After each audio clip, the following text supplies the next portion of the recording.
In the town of Hyde, Greater Manchester, life moved at a measured pace. It was a kind of place where generations lived within walking distance of one another, where doctors still made house calls, and where age was not feared so much as accepted. Here, death often arrived quietly, attributed to time, to frailty, to the simple closing of a long life. Into this landscape stepped Harold Shipman, a family doctor whose presence seemed almost reassuringly ordinary. He wore the expected suit and tie, spoke with calm authority, and projected an image of diligence that reassured patients and colleagues alike. For many, he was not just a physician but a companion at the end of life, the man who would sit at the bedside and explain gently that there was nothing more to be done. Shipman had trained properly, qualified legitimately, and worked his way into general practice through the same channels as thousands of other doctors in Britain. His earlier career included a known struggle with addiction to pethidine in the 1970s, a scandal that resulted in professional discipline but not permanent exclusion from medicine.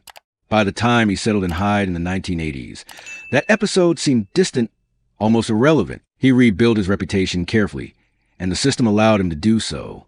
Patients saw only a competent doctor who appeared tireless in a commitment, especially to elderly women living alone.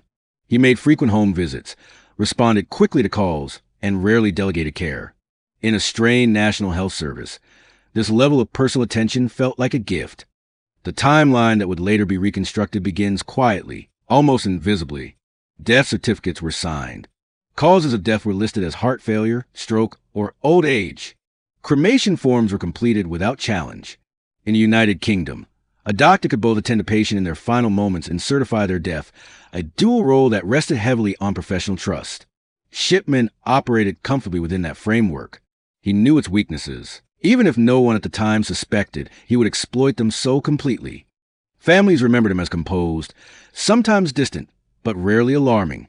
When an elderly parent died shortly after a visit from the doctor, grief blurred into gratitude.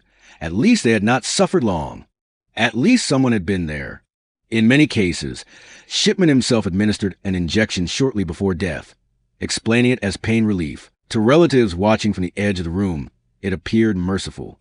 The injection, the sigh, the stillness that followed these moments were interpreted as a natural conclusion of illness, not the result of lethal intent.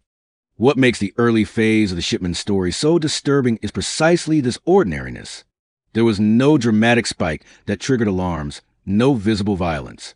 The victims were overwhelmingly elderly, many living alone, their deaths fitting neatly into expectations about age and decline. Statistically, something was wrong, but statistics are abstract, and the lives behind them were scattered across years. Each death stood alone, unremarkable when isolated. Only much later would investigators see the pattern forming, like a shadow lengthening slowly across time. Shipman's authority extended beyond his medical role. He controlled access to powerful drugs, including morphine, a pharmaceutical form of heroin used legitimately for severe pain. His prescribing habits were unusual, but oversight was minimal. He was trusted to know what his patients needed, and he documented his decisions in his own handwriting, often with sparse detail.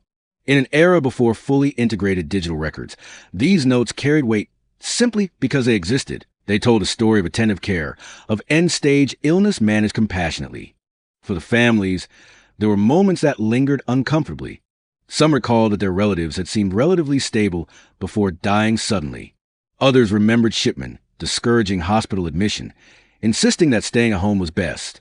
A few noticed that he was present at the moment of death with striking frequency, but suspicion requires context, and in Hyde, context favored trust. Doctors were not killers. Elderly people died. The two facts coexisted without friction. Emotionally, this is where the case cuts deepest. The early victims were not just numbers. They were people whose final moments were shaped by someone they believed was there to help them. Many had no witnesses beyond Shipman himself. Their isolation, a common feature of old age, became part of the mechanism that allowed the crimes to continue. There was no scream, no struggle, no visible wound, only a doctor, a syringe, and a signature on a certificate. As the years passed, Shipman's reputation hardened into something almost untouchable. He was known to be blunt, even arrogant, but competence often excuses unpleasantness. Colleagues found him difficult, but not dangerous. Regulators had no reason, they believed, to look closely. Each death reinforced the illusion that everything was proceeding as expected. The system did not see accumulation. It saw routine. Yet beneath this surface, the timeline was already heavy with loss. More than 200 lives would eventually be linked to Shipman, though during this early period, no one could have imagined such a number. The idea itself would have seemed obscene, incompatible with the quiet streets of Hyde and the tidy surgery, where patients waited their turn. The tragedy of this phase is not only what happened, but what failed to happen, questions not asked, patterns not examined, safeguards not triggered.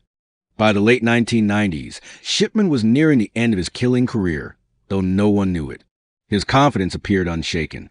He continued to work largely unsupervised, a single practitioner operating behind a closed door.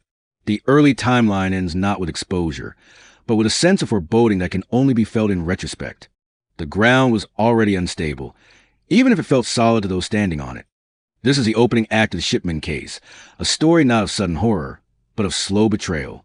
A doctor embedded in the rhythms of ordinary life, using trust as both shield and weapon. The outrage and reckoning would come later. For now, the town slept, unaware that what it called natural death was something far more deliberate and far more cruel. By the time investigators would later reconstruct Harold Shipman's methods, the most chilling conclusion was not how complex they were, but how simple. He did not need elaborate schemes or accomplices. The mechanism of killing was embedded directly in the daily rituals of general practice. A home visit, a brief examination, a syringe prepared out of sight, a drug legally held, legitimately prescribed, lethally misused. Each step looked indistinguishable from care. Shipman's weapon of choice was diamorphine, a powerful opioid reserved for severe pain. In appropriate doses, it eased suffering at the end of life. In the quantities Shipman administered, it stopped breathing within minutes. He knew precisely how much was required. He knew how quickly it would act. And crucially, he knew that in elderly patients, death would not raise immediate suspicion. Respiratory failure could be written off as cardiac arrest. A sudden collapse could be attributed to age. Medicine gave him not only access, but cover. The timeline shows a disturbing regularity. Many victims were found dead shortly after Shipman had visited them alone. He often insisted that relatives leave the room or step away, framing it as professional necessity. In some cases, he arrived unannounced, claiming to check on a patient. In others, he responded to a call for help, positioning himself as indispensable. The injection followed quickly. Witnesses, when present, described the moment as calm, even gentle. There was rarely an immediate sense of alarm. By the time questions could have been asked, the patient was already dead. Shipman then controlled the narrative. He certified the death himself, often within minutes. He selected causes that required no further inquiry: old age, stroke, heart disease.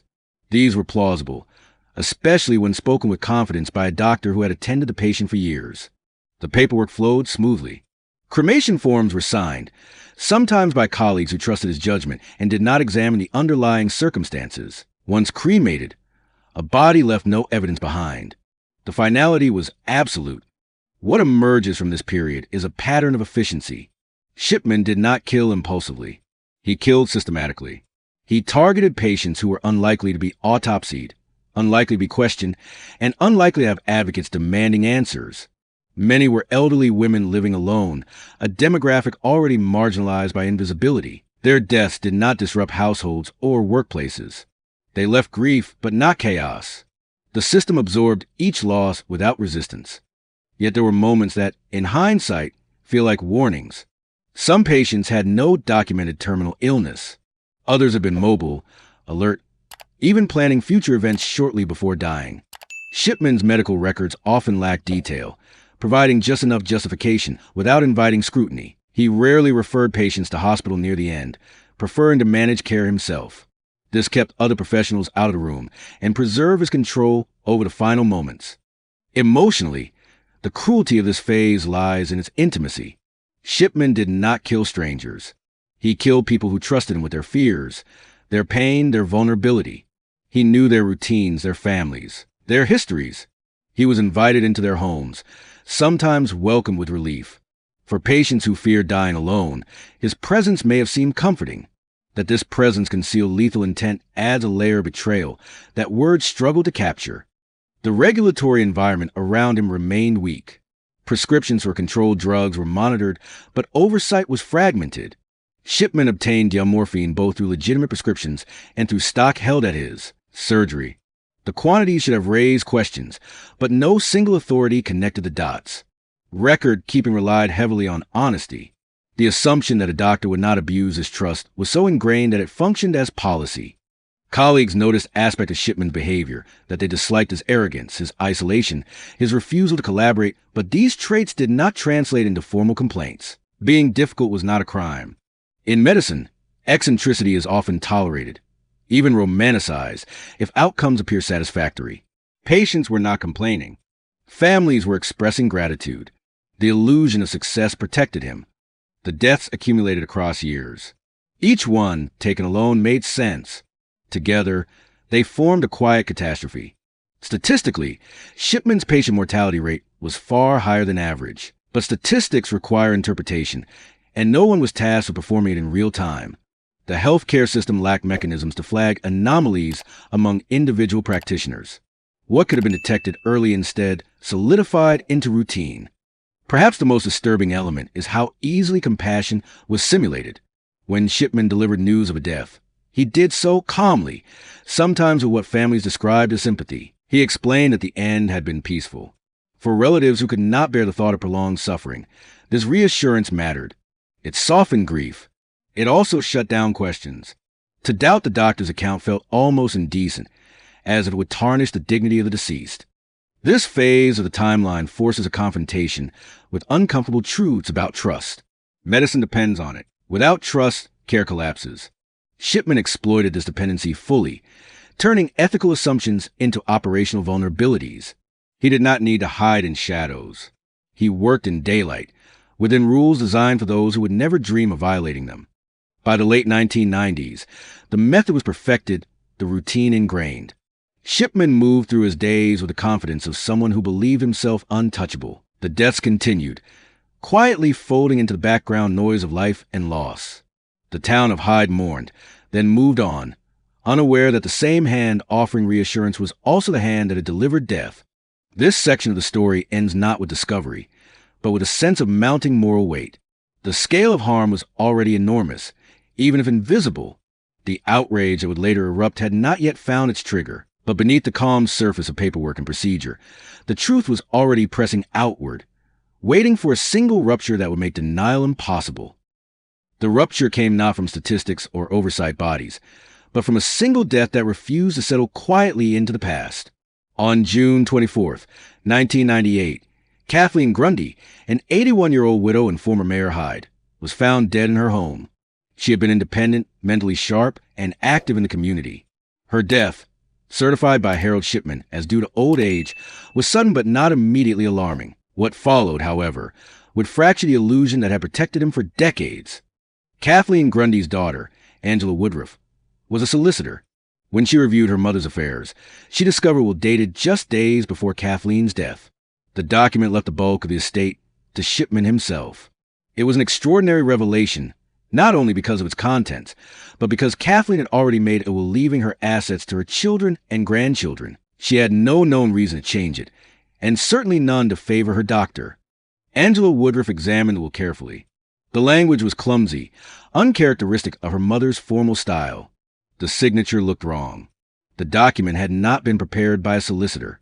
These were not emotional reactions, but professional observations, sharpened by grief and disbelief. For the first time, Shipman's authority was challenged not by vague unease, but by evidence that could be tested. Police were contacted. At first, the response was cautious. Accusing a doctor of wrongdoing, especially murder, was unthinkable without compelling proof, but the will provided a concrete starting point. Forensic analysis suggested that the signature was forged. Attention turned back to the circumstances of Kathleen Grundy's death. A decision was made that would prove pivotal. Her body would be exhumed. The autopsy results shattered any remaining presumption of natural death. High levels of morphine were found in her system. Kathleen Grundy had not been prescribed the drug. There was no medical justification for its presence. The conclusion was unavoidable. She had been killed. The calm surface of Hyde's medical routine cracked open, revealing something monstrous beneath. Shipman was arrested in September 1998. Even then, the scale of what he might have done was unclear. The case initially focused on Kathleen Grundy alone. But once the possibility of murder was acknowledged, investigators were forced to confront a far more disturbing question. If he killed once, how often had he done it before? What followed was one of the largest criminal investigations in British history. Detectives began reviewing Shipman's death certifications, exhuming bodies, interviewing families. The emotional toll was immense. Relatives who had mourned peacefully were confronted with the possibility that their loved ones had been murdered. Grief reopened, contaminated by anger and guilt. Some struggled with the idea that they had thanked the very person responsible for their loss. Patterns emerged with terrifying clarity. Many of the deceased had died shortly after seeing Shipman. Many had been found fully clothed, seated or lying comfortably, as if death had arrived abruptly. Toxicology reports, where possible, pointed again and again to geomorphine. The numbers climbed steadily. Each confirmed case forced investigators to widen the circle further. Shipman maintained his innocence throughout. In interviews and court appearances, he appeared composed, even contemptuous. He offered no explanations that withstood scrutiny, but he did not confess. This silence deepened the outrage. Families wanted answers, remorse, some acknowledgement of the harm done. None came. The absence of explanation left a void that facts alone could not fill. The trial began in October 1999. Shipman was charged with 15 counts of murder and 1 count of forgery relating to the will. The prosecution's case was meticulous, built on forensic evidence, timelines, and expert testimony. Jurors heard how geomorphine acted on the body, how Shipman had access to it, how he had certified deaths without question. They also heard the voices of families, describing the suddenness of loss, the trust they had placed in him. The emotional weight of the trial was crushing. Each count represented a life reduced, in legal terms, to evidence. Yet behind every name was a story, a grandmother, a neighbor, a friend. The court became a space where private grief collided with public accountability. Shipman sat through it all without visible reaction. In January 2000, the verdict was delivered. Shipman was found guilty on all counts. The judge sentenced him to life imprisonment, stating that he should never be released. The language was unusually severe, reflecting not only the crimes themselves, but the betrayal of trust at their core.